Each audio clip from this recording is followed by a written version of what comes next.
Pessoal, Código Tributário Nacional, hoje a gente vai ler os artigos 156 a 182, são aqueles mais importantes, segundo o Diário de Legislação de Estratégia, os que tratam sobre prescrição e decadência, ok?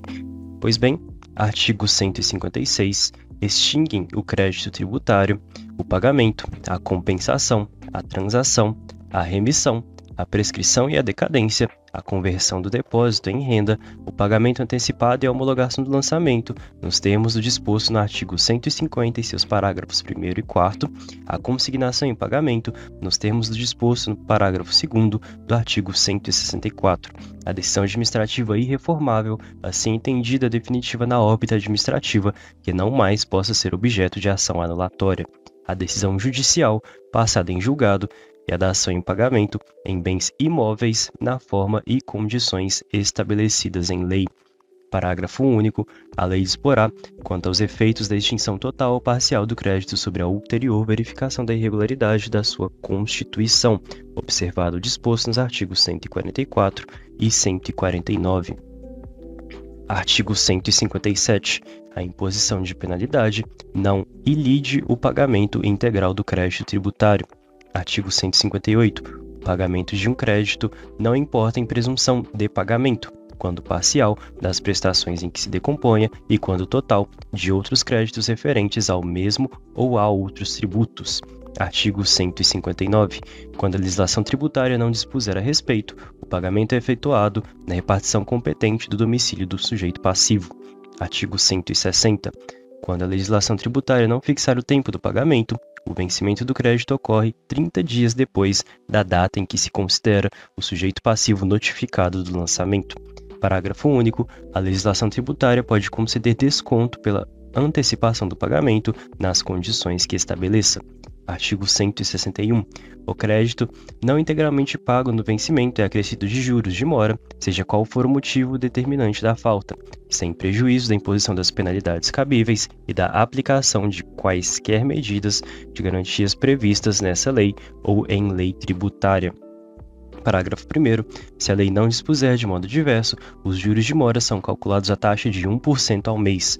Parágrafo 2º. O disposto nesse artigo não se aplica na pendência de consulta formulada pelo devedor dentro do prazo legal para pagamento do crédito. Artigo 162. O pagamento é efetuado em moeda corrente, cheque ou vale postal, nos casos previstos em lei, em estampilha, em papel selado ou por processo mecânico. Parágrafo 1º. A legislação tributária pode determinar as garantias exigidas para o pagamento do cheque ou vale postal, desde que não o torne impossível ou mais oneroso que o pagamento em moeda corrente. Parágrafo 2º. O crédito pago por cheque somente se considera extinto com o resgate deste pelo sacado. Parágrafo 3º.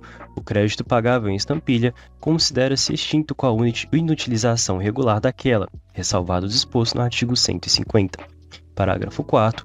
A perda ou destruição da estampilha ou o erro do pagamento por esta modalidade não dão direito à restituição, salvo nos casos expressamente previstos na legislação tributária ou naquelas em que o erro seja imputável à autoridade administrativa.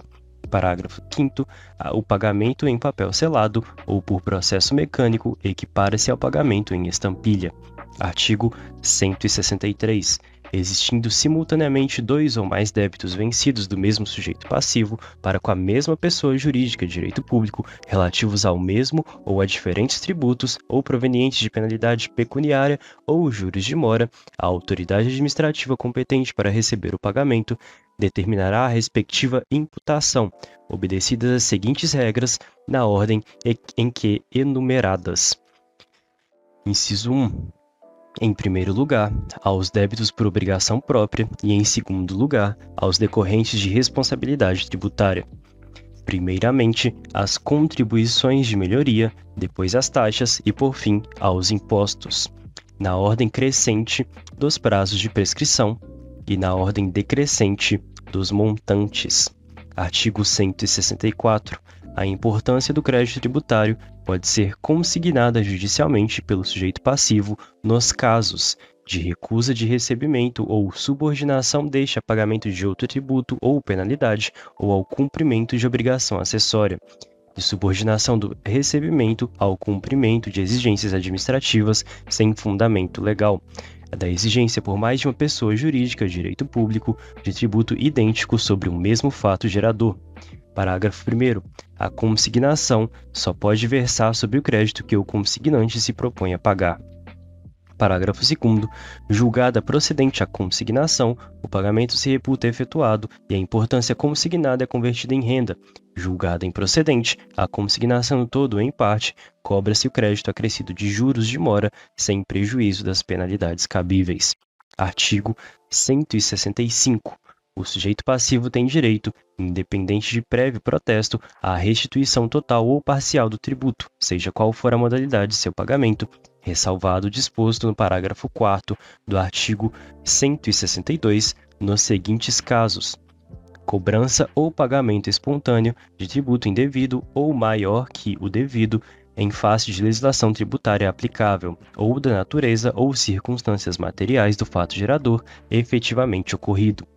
Erro na edificação do sujeito passivo, na determinação da alíquota aplicável, no cálculo do montante do débito ou na elaboração da conferência de qualquer documento relativo ao pagamento, bem como a reforma, a anulação, revogação ou rescisão de decisão condenatória. Artigo 166. A restituição de tributos que comportem por sua natureza transferência do respectivo encargo financeiro somente será feita a quem prove haver assumido o referido encargo ou, no caso de tê-lo transferido a terceiro, estar por este expressamente autorizado a recebê-la. Artigo 167. A restituição total ou parcial do tributo dá lugar à restituição, na mesma proporção, dos juros de mora e das penalidades pecuniárias, salvo as referentes a infrações de caráter formal, não prejudicadas pela causa da restituição. Parágrafo único. A restituição vence juros não capitalizáveis a partir do trânsito em julgado da decisão definitiva que a determinar. Artigo 168. O direito de pleitear a restituição extingue-se com o decurso do prazo de 5 anos, contados, nas hipóteses dos incisos 1 e 2 do artigo 165, da data da extinção do crédito tributário. Na hipótese do inciso 3 do artigo 165, da data em que se tornar definitiva a decisão administrativa ou passar em julgado a decisão judicial que tenha reformado, anulado, revogado ou rescindido a decisão condenatória. Artigo 169. Prescreve em 2 anos a ação anulatória da decisão administrativa que denegar a restituição. Parágrafo único. O prazo de prescrição é interrompido pelo início da ação judicial, recomeçando seu curso por metade a partir da data da intimação validamente feita ao representante judicial da Fazenda Pública interessada. Artigo 170. A lei pode, nas condições e sob as garantias que estipular, ou cuja estipulação em cada caso atribuir à autoridade administrativa, autorizar a compensação de créditos tributários com créditos líquidos e certos, vencidos ou vincendos, do sujeito passivo contra a Fazenda Pública. Parágrafo único. Sendo vencendo o crédito do sujeito passivo, a lei determinará, para os efeitos deste artigo, a apuração do seu montante, não podendo, porém, combinar redução maior que a correspondente aos juros de 1% ao mês pelo tempo a decorrer entre a data da compensação e a do vencimento. Artigo 170-A. É vedada a compensação mediante o aproveitamento de tributo, objeto de contestação judicial, pelo sujeito passivo antes do trânsito em julgado da respectiva decisão judicial. Artigo 171. A lei pode facultar, nas condições que estabeleça, aos sujeitos ativo e passivo da obrigação tributária, celebrar transação que, mediante concessões mútuas, importe em determinação de litígio e consequente extinção do crédito tributário. Parágrafo único. A lei indicará a autoridade competente para autorizar a transação em cada caso. Artigo 172. A lei pode autorizar a autoridade administrativa a conceder, por despacho fundamentado, remissão total ou parcial do crédito tributário, atendendo à situação econômica do sujeito passivo, ao erro ou ignorância excusáveis do sujeito passivo quanto à matéria de fato, à diminuta importância do crédito tributário, a considerações de equidade e em relação com as características pessoais ou materiais do caso. Há condições peculiares de determinada região do território da entidade tributante. Parágrafo único. O despacho referido nesse artigo não gera direito adquirido, aplicando-se, quando cabível, o disposto no artigo 155. Artigo 173. O direito de a Fazenda Pública constituir o crédito tributário extingue-se após 5 anos, contados do primeiro dia do exercício seguinte àquele que o lançamento poderia ter sido efetuado, da data que se tornar definitiva a decisão que houver anulado, por vício formal, o lançamento anteriormente efetuado. Parágrafo único. O direito a que se refere este artigo extingue-se definitivamente com o decurso do prazo nele previsto, contado da data em que se tenha sido iniciada a constituição do crédito tributário pela notificação ao sujeito passivo de qualquer medida preparatória indispensável ao lançamento. Artigo 174. A ação para cobrança do crédito tributário prescreve em 5 anos, contados da constituição definitiva. Parágrafo único. A prescrição se interrompe pelo despacho do juiz que ordenar a citação em execução fiscal, pelo protesto judicial ou extrajudicial, por qualquer ato judicial que constitua em mora o devedor e por qualquer ato inequívoco, ainda que extrajudicial, que importe em reconhecimento do débito pelo devedor.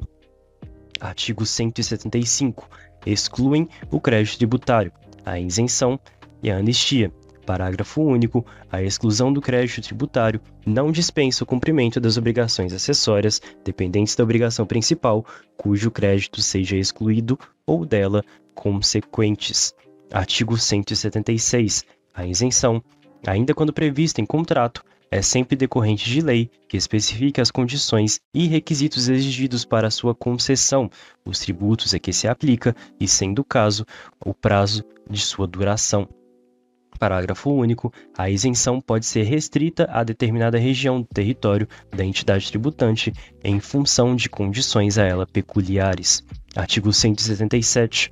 Salvo disposição de lei em contrário, a isenção não é extensiva às taxas e às contribuições de melhoria, aos tributos instituídos posteriormente à sua concessão. Artigo 178. A isenção, salvo se concedida por prazo certo e em função de determinadas condições, pode ser revogada ou modificada por lei a qualquer tempo, observado o disposto no inciso 3 do artigo 104. Artigo 179.